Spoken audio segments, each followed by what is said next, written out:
Hello happy world, welcome to living channel. ఈ రోజు మనం శ్రీ సుబ్రహ్మణ్యేశ్వర స్వామి వారి ఆలయం కోసం తెలుసుకుందాం. ఇది మరేదో కాదండి, మన చాగంటి కోటేశ్వరరావు గారు చెప్పిన మల్లవరం పుణ్యక్షేత్రంలో ఉన్నటువంటి శ్రీ సుబ్రహ్మణ్యేశ్వర స్వామి వారి ఆలయం. ఈ ఆలయం మన తూర్పు గోదావరి జిల్లాలోని మల్లవరం అనే గ్రామంలో ఉందండి. ఆ స్వామివారి ఆలయం కోసం చాగంటి కోటేశ్వరరావు గారు చెప్పిన ప్రతి మాట అక్షర సత్యం.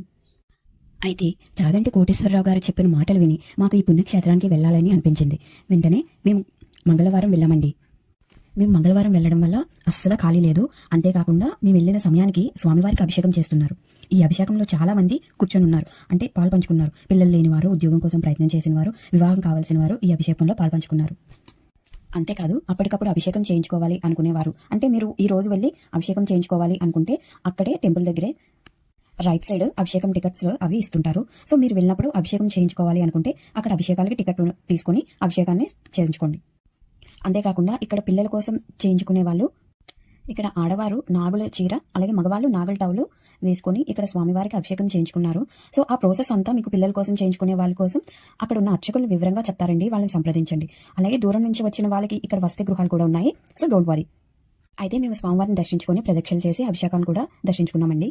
అంతేకాకుండా పాము స్నానం చేసి వచ్చి స్వామివారికి అభిషేకం చేసుకుంది అని చాగంటి కోటేశ్వరరావు గారు చెప్పారు కదా, ఇదిగో ఈ కొలంలోనే పాము స్నానం చేసి వచ్చి స్వామివారికి అభిషేకం చేసుకుందంటండి. ఈ ఆలయం 60 సంవత్సరాల నుంచి ఉందంట. సో అక్కడ చిన్నపిల్లలు, ఆ గ్రామంలో ఉన్నటువంటి చిన్నపిల్లలు సైతం ఈ కథ ఏదైతే ఉందో ఆలయం యొక్క కథ అందరికీ తెలుసు. ఎవరిని అడిగినా చెప్తారు. మన చాగంటి కోటేశ్వరరావు గారు చెప్పిన ప్రతి మాట నిజం.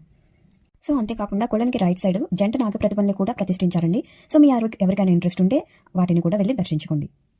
ఇంత చెప్పింది స్వామివారిని చూపించలేదు అనుకోకండి, అక్కడ స్వామివారికి ఫొటోస్ నాట్ అలౌడ్. సో నేను చూపించడం కన్నా మీరు వెళ్ళి చూస్తే ఇంకా బాగుంటుంది. సో మొత్తానికి మేము ఆలయాన్ని దర్శించుకోవడం, స్వామివారిని దర్శించుకోవడం జరిగింది. సో చాలా పీస్ఫుల్గా అయితే ఉందండి. సో మీకు తీరని కోరికలు ఏమైనా ఉంటే ఖచ్చితంగా మనస్ఫూర్తిగా ఏ చెడు ఉద్దేశం లేకుండా ఆ స్వామివారిని పూజించి మీ కోరికలు నెరవేర్చుకోండి. సో ఇలాంటి మరిన్ని వీడియోస్ కోసం నా ఛానల్ని లైక్ చేయండి, షేర్ చేయండి, అలాగే సబ్స్క్రైబ్ చేయడం మర్చిపోకండి. Thank you for watching.